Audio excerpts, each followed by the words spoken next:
యాదగిరిగుట్ట ఆలయంలో వైకుంఠ ఏకాదశి ఏర్పాట్లు చకచకా సాగుతున్నాయి. ఉత్తర ద్వార దర్శనానికి ఇప్పటికే అధికారులు ఏర్పాట్లు పూర్తి చేశారు. వైకుంఠ పర్వదినం సందర్భంగా భక్తులు భారీగా తరలి వచ్చే అవకాశం ఉన్నందున భారీ ఏర్పాట్లు చేశారు.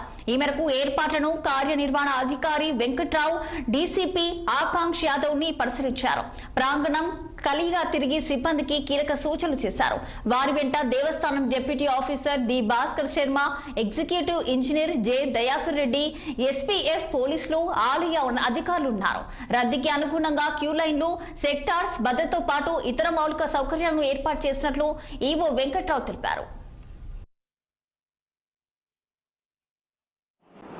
రేపు రాబోయే 30వ తారీఖు నాడు ముక్కోటి ఏకాదశి, మనం జనరల్గా వైకుంఠ ఏకాదశిని కూడా అంటాం. దానికి అన్ని వైష్ణవాలయాల్లోనే ఎలా అయితే ఈసారి ఉత్తర ద్వార దర్శనం చేస్తున్నారో అదే రకంగా మన యాదగిరిగుట్ట దేవస్థానంలో కూడా ఉత్తర ద్వార దర్శనం ఉదయం 5:30 గంటల నుండి ఉంటుంది.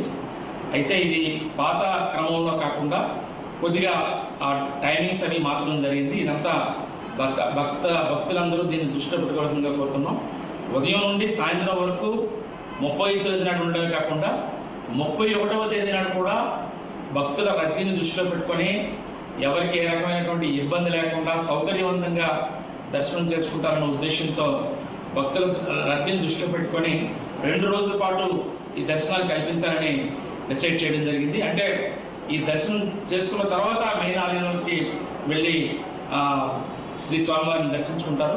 ఉత్తర ద్వార దర్శనం నుండి వెళ్ళి ఇక్కడ స్వామివారిని దర్శించుకున్న తర్వాత ఉత్తర ద్వారం ద్వారానే దర్శనం చేసుకోవడానికి భక్తులందరికీ అవకాశం కల్పిస్తున్నాం.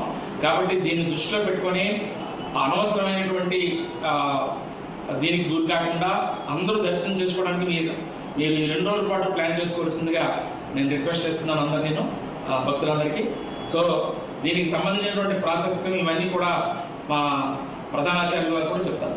ప్రియ భగవద్బంధువులారా, ఈ సంవత్సరం మనకు 30/12/25 నాడు ముక్కోటి ఏకాదశి, వైకుంఠ ఏకాదశి వచ్చిన సందర్భంగా మనకు ఉత్తర ద్వార దర్శనం ఉదయం 5:30 ప్రారంభమవుతుంది.